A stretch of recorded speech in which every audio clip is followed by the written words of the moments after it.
সেদিন ছিল এক সুন্দর রবিবার। সকালটা শুরু হয়েছিল কুষ্টিয়ার উদ্দেশ্যে রওনার মধ্য দিয়ে।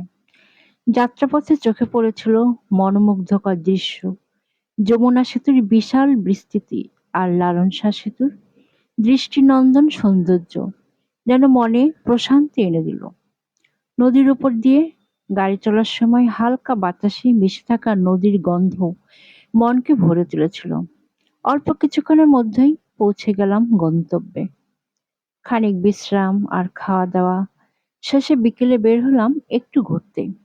শহরের মার্কেটে ঘুরে দেখলাম নানা রঙের পণ্য আর মানুষের ব্যস্ততা। সন্ধ্যা নামতেই পরিবারের সবাই মিলে গেলাম এক রেস্টুরেন্টে। হালকা আলো, মিষ্টি সুর আর প্রিয়জনদের সাথে আড্ডা এক প্রশান্ত মুহূর্তে পরিণত হলো দিনটা। জীবনের ব্যস্ততার মাঝে এমন কিছু মুহূর্ত আমাদের মন ও শরীরকে করে সতেজ। সবাই মিলে একটু পিক তুললাম, হালকা নাস্তা করলাম, সাথে নানান গল্প আড্ডা দিতে দেখি ঘড়ির কাঁটা ৭টা ছুঁই ছুঁই। সময় করে প্রিয়জনদের নিয়ে বাইরে বের হওয়া মানেই মানসিক ও শারীরিক সুস্থতার যত্ন। সুস্থ জীবনের অনুপ্রেরণা সোহানা ওয়েলনেস।